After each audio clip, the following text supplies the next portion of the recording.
Welcome back. It's still Daybreak on Trust TV, and right now we're swinging right into the front pages of the newspapers to see what we have this morning. We'll start with Daily Trust newspaper, and it carries this major headline on the front page. Strike, no end in sight as ASU FG refused to shift grounds. And it has riders here. Buhari insists on no work, no pay. No law backs policy, says senior advocate of Nigeria, and don't pay us and forget 2 sessions, says lecturers. Holding us to ransom, unpatriotic, that is coming from the students. And that is on page 4 of the Daily Trust newspaper of this morning. Another headline here reads, NPA generates 172 billion in 6 months and remits 78.5 billion naira. Again, Buhari orders security agencies to eliminate insurgents is another headline on the front page of the Daily Trust. 3 arrested, 20 corpses recovered in Edo Shrine. Details of that on page 16. Towards the top of the front page, we talk politics now. Atiku-Wike feud. Ayu's refusal to step down stalls peace move. Details of that on page 25. Federal government spends 18.4 billion naira on petrol subsidy daily, and that is attributed to the finance minister. 8 feared dead in Lagos church stampede. That is another story on the front page of the Daily Trust newspaper, with details on page 4. Now, these are the major headlines on the front page of the Daily Trust newspaper for this morning. And moving on to the Punch newspaper this morning, we have as the major headline, endless borrowing, debt service in Gulf 13.17 trillion under Buhari as education suffers. With the riders there, FG budgets 4 trillion for education in 7 years. Sector loses 837 days to strike. Salary areas stalling negotiations, says FG. No pay, no resumption, ASU. Education underfunded. FG may borrow to fund sector. Economist warn. And you'll find there pictures of the bad Sango Outer Road, which has been taken over by flood. Commuters groan as businesses shut as Sango Outer Road collapses. Association foams as Lagos extends ban on Okada. Lawless soldiers brutalize cops for seizing colleagues' motorcycle. And we also have the police uncovers shrine with 20 corpses, suspects, kick. And we have a belt right up there, trapped forest, more airlines to suspend Nigeria's operation. You'll find the details of that on page 21. FG to end petrol subsidy in June 2023. This, I think, is according to the finance minister. Why Muslim ticket is problematic for Nigeria. And that is according to the PFN. The details of that you'll find on page 10. And take battle to terrorist hideout, Buhari orders military. And we have just beside the nameplate, Sean Rivers vote, loose poll, Wike wants PDP. These are the major headlines on the front page of the Punch newspaper. The next, we take a look at The Nation newspaper, and it has this major headline on the front page. Federal government insists on no work, no pay rule for varsity workers. And rider here, government ASU differ on salaries and payment platforms. Students to sue teachers, ministers.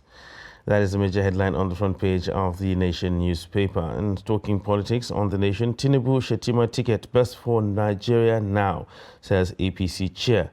And rider here that says what transpired during Obasanjo APC candidate parley. Still talking politics was the top of the front page there. PDP BOT chair Jibrin cautions Atiku-Wike camps. Details of that can be found on page 6. Just above that, MPA generated 172 billion naira in 6 months, says managing director. And on the Paris Club refund, $418 million Paris Club refund, our case against Malemi by governors. Details of that can be found on page 28. Lagos extends Okada ban to 4 more councils. That is on The Nation as well. Government weighs options on petrol subsidy cash. Daily payment hits 18.69 billion naira And landing cost per litre now 448 naira. Still talking the security now. Tompolo wins multi-million-dollar pipeline contract. And e-Naira becomes dollar-enabled next week.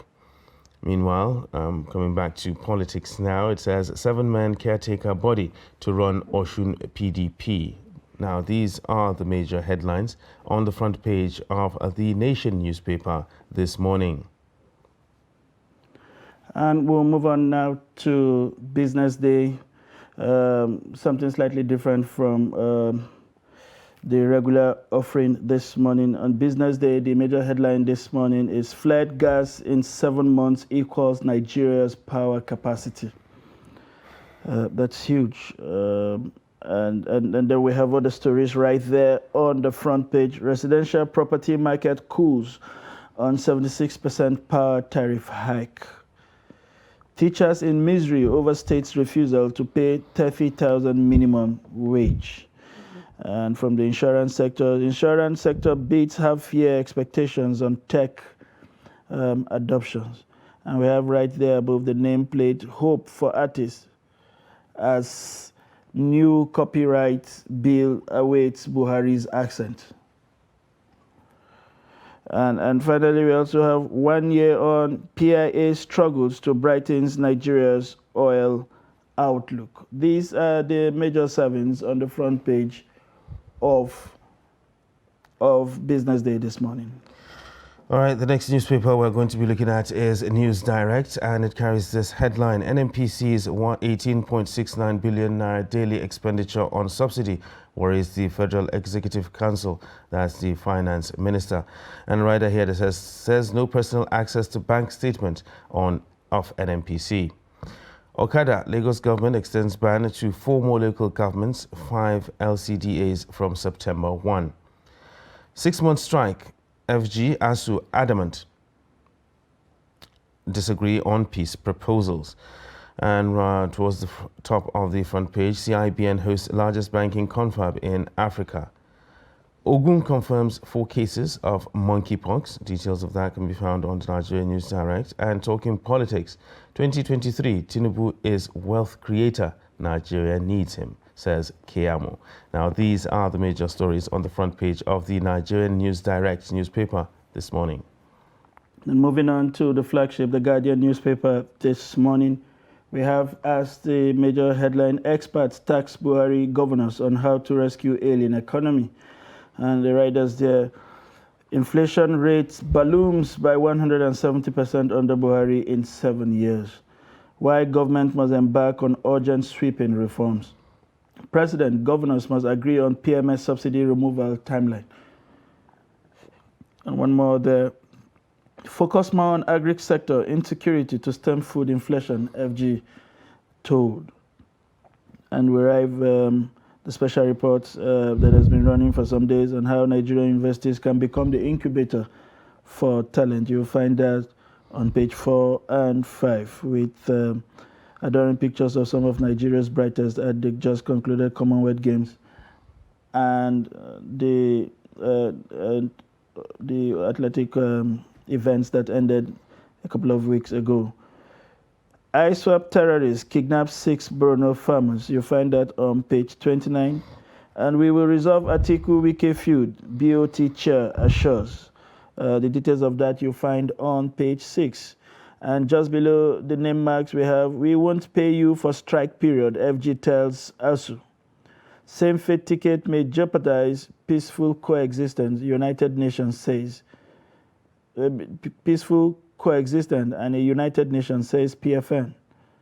5G to generate $7 trillion by 2030 as Mupita seeks tech-driven Nigeria.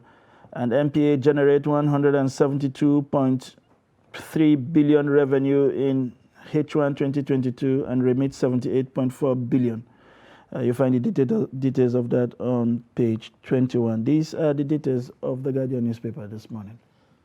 Next, we take a look at the Daily Sun, which carries this major headline on the front page. Angry Buhari orders security agents to wipe out terrorists and directs Humanitarian Affairs Ministry, others to ensure IDPs return unhindered. Now, details of that can be found on page 8. Going down the front page now, ASU FG talks end in deadlock, and riders here to say no work, no pay stance stalls negotiations. Education Minister asks students to sue teachers' union. Lagos extends ban on Okada to 4 LGAs, and Obi accuses APC, others of disinformation and deceit. Certificate forgery suit against Tinubu APC INEC for hearing on October 12th.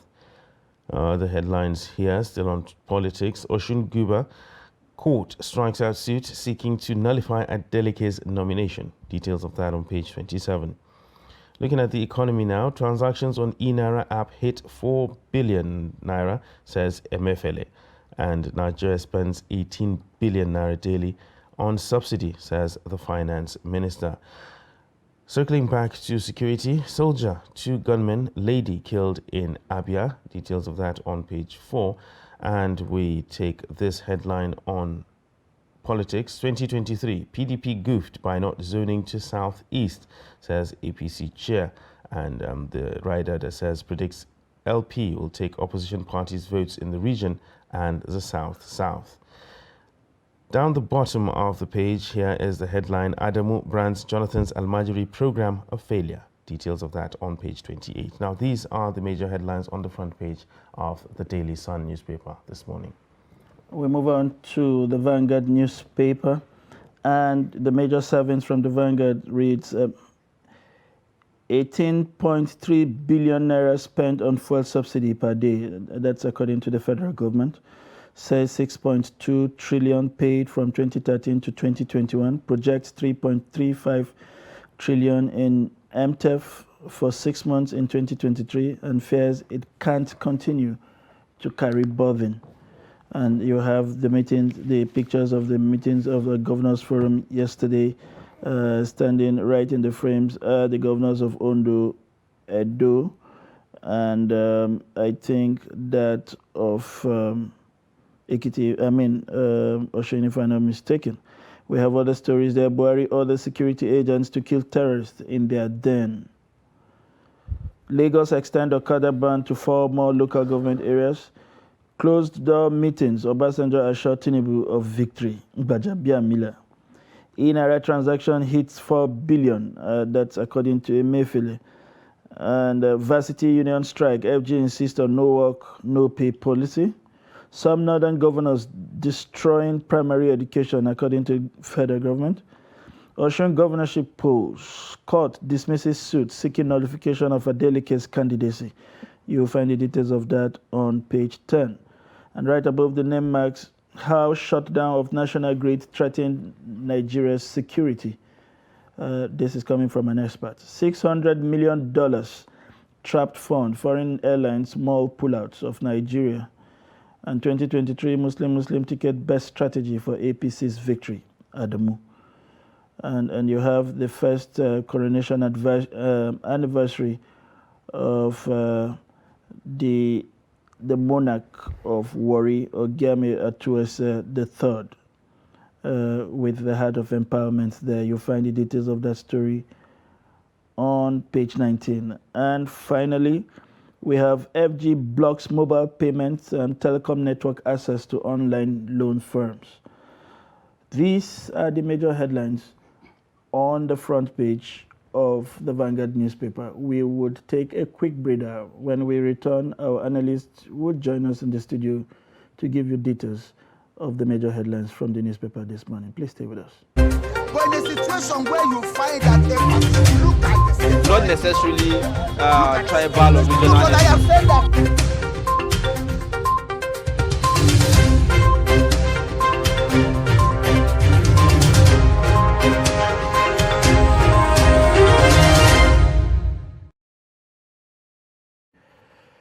Thank you for joining us and staying with us till this moment. Is that time when we get expert opinion, if you like, insights on the major servants of the front page of the newspapers this morning. And we have, as usual, every Friday morning, and again today, a friend of the house and a public affairs commentator, the editor of 21st Century Chronicle, Nuruddin Abdallah. It's a pleasure to have you join us this morning. Good morning. I dare to say that Nuruddin always look above the inflation threshold of the country. I don't know how he does it.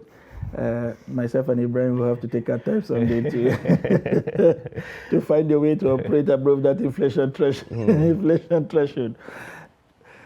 The major papers on the front page of most newspapers this morning would have to do with the ASU conversations and the deadlock that we seem to be seeing. The ASUs are insisting until you pay the IRS of the period we're out of work, we're not going back to the classroom. And the government is saying, we have agreed on everything except that part. And of course, holding out with the no pay, no work policy. What's your perception of what has happened so far? I think the industrial action by the academics of the universities is almost 6 months now. So when the minister was addressing journalists at the State House yesterday, I think this is his first major briefing on the issue. That's talking about him. Yeah, the Minister of Education, Malade Madam. People wonder why it took the federal government this long to come to agreement with ASU. That the only option is the backlog of salaries. That is one. And more importantly, you know, the minister is lending credence to the no work, no pay policy that was, I think, started during the IBB's regime. But again, if you look at all the ASU agreement, you know, there is this clause of no victimization policy. So there is a conflict. No work, no pay policy, and no victimization policy. And Clause. I think, without breaking you, I think Nigeria is also a signatory to the ILO conventions on no victimization, especially when workers go on strike. So how do we marry this? That is so that is it.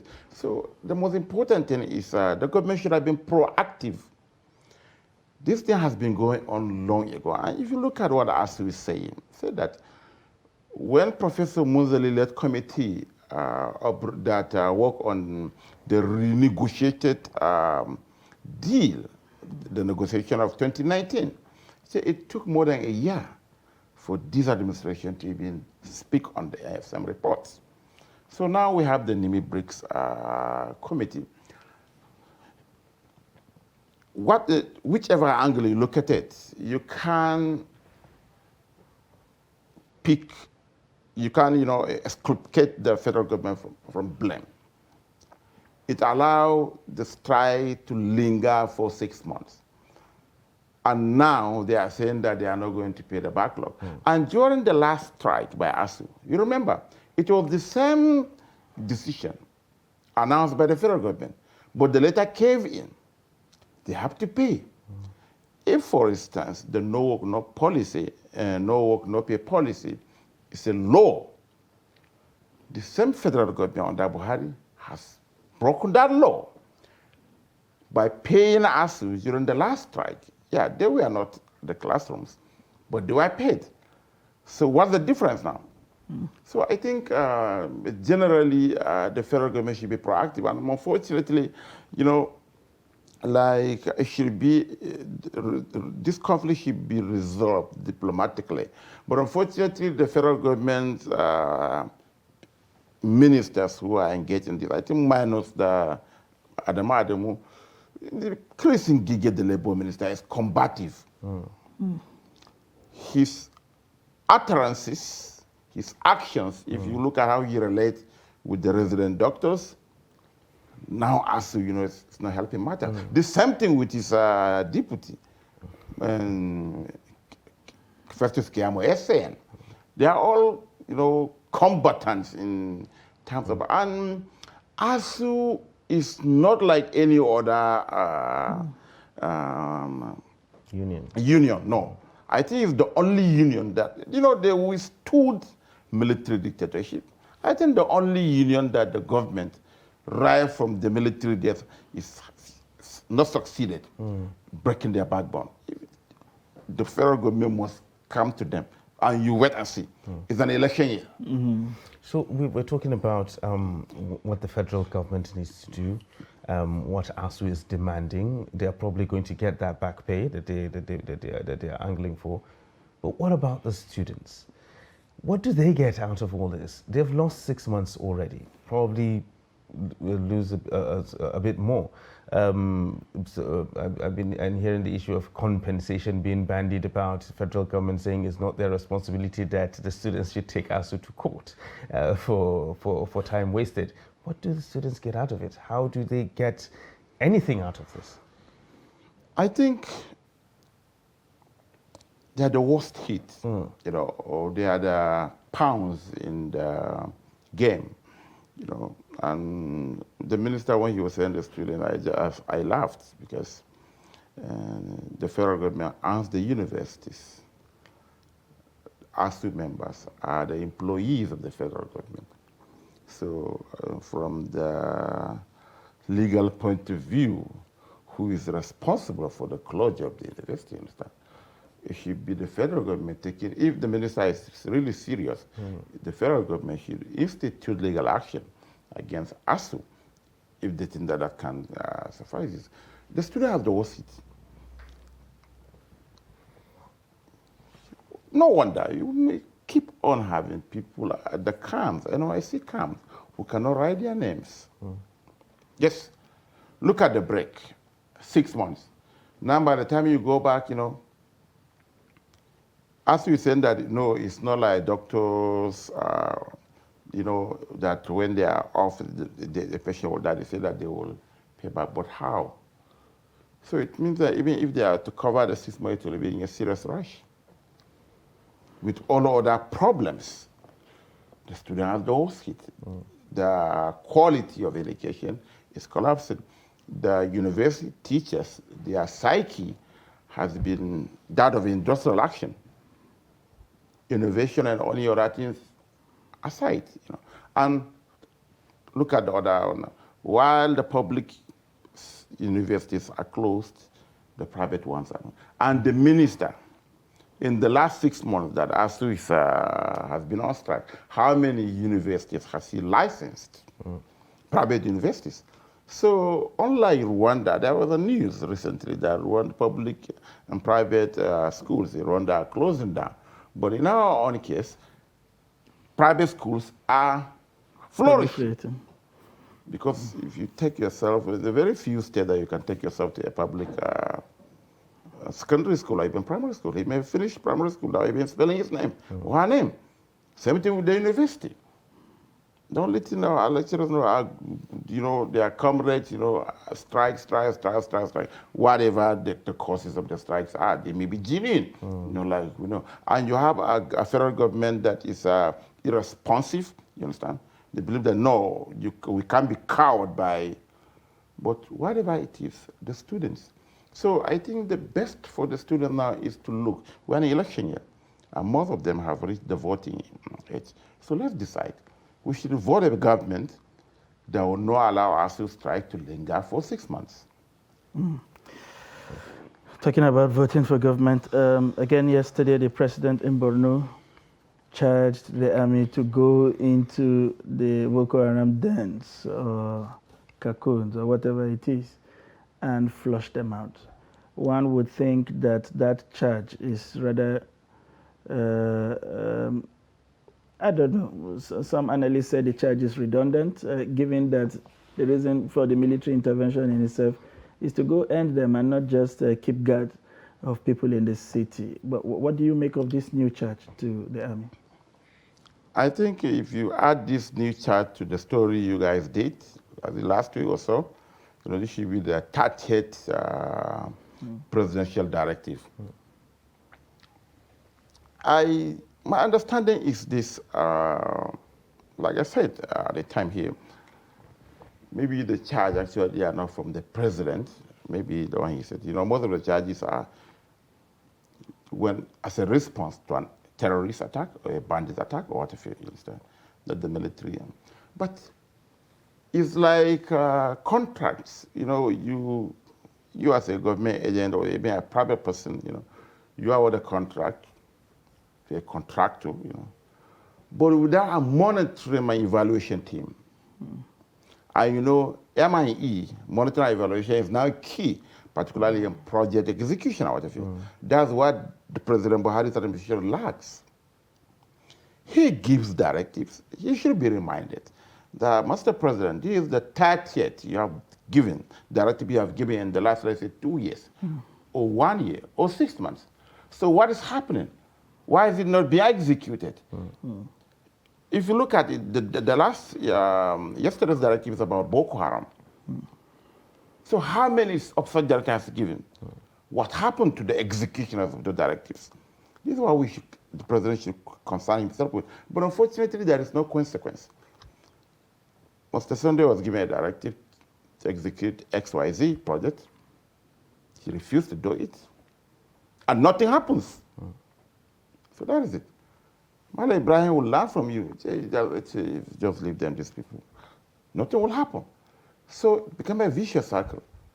Like you see, when that story was actually ridiculous, ridiculous in the sense that this is the president of Nigeria, the commander-in-chief. You give directive and it is not implemented and you are not saying anything. And those people who have been given the directive are still put. What do you expect? After all, maybe the spokesperson of the APC campaign has said that terrorism has been reduced to nothing. So we don't even know why the president is countering him. That he's asking our troops to go into the bush and flush them out again. Well, that seems to be an ongoing discussion. And talking about ongoing discussions, there's this Paris Club refund, and that has put governors and the accountant general at loggerheads with each other. We've been hearing accusations, counter-accusations being bandied about concerning this. Now, what is your take on the whole scenario? I don't know. My curiosity, has been aroused by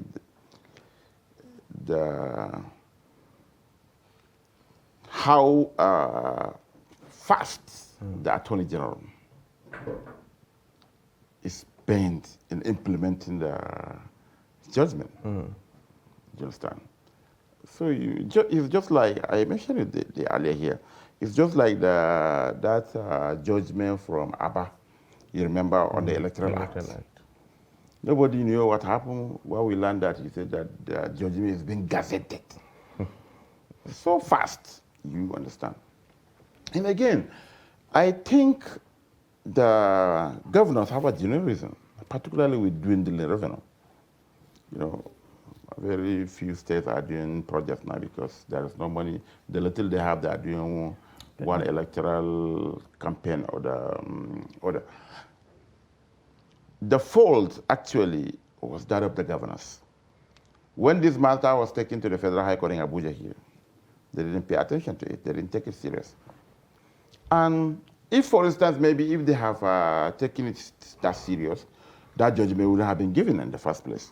You remember, the contract that consultancy was given by then Governor Jang, when he declared himself as the chairman of the Nigerian Governors Forum, after he was defeated by Amechi. You remember that when the team was factionalized.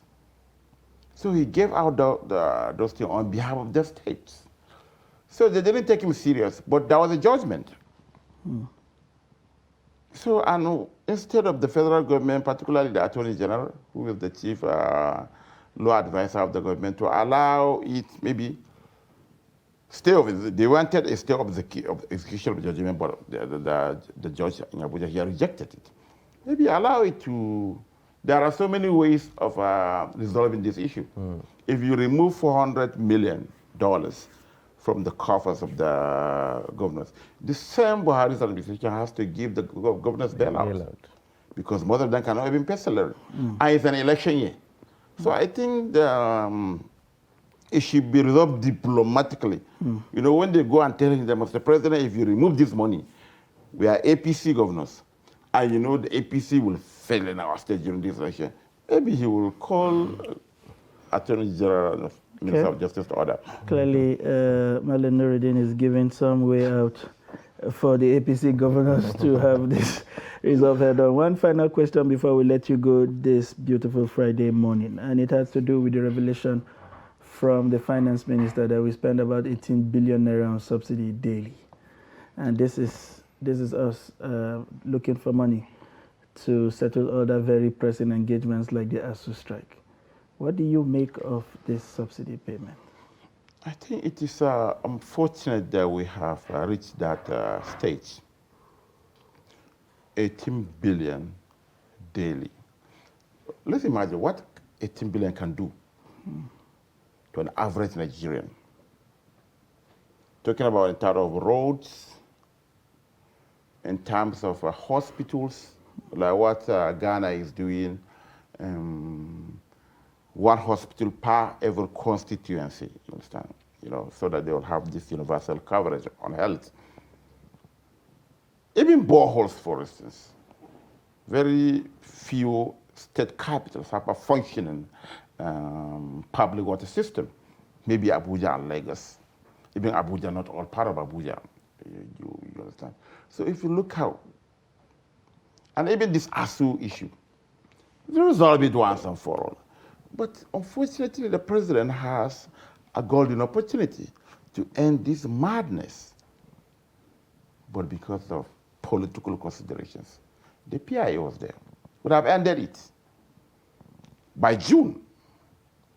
But now, look at it, more than 14 trillion and 18 billion per day. How many liters do we have? And unfortunately, again, there is no proper audit. How many liters do we actually take per day? That we are paying 18 billion daily for it. No proper audit. So the whole thing is, you know, it just created an aperture for some rogue government agents, officials, to milk our scarce resources. What so a better it's really way unfortunate that these things very unfortunate indeed. What a way to draw the curtains on the newspaper analysis this morning. We've been talking with the editor of 21st Century Chronicle, Nuruddin Abdullah, who has brought us very deep insights on the issues that make the front page of the papers this morning. It's a pleasure to have had you in the studio. A pleasure.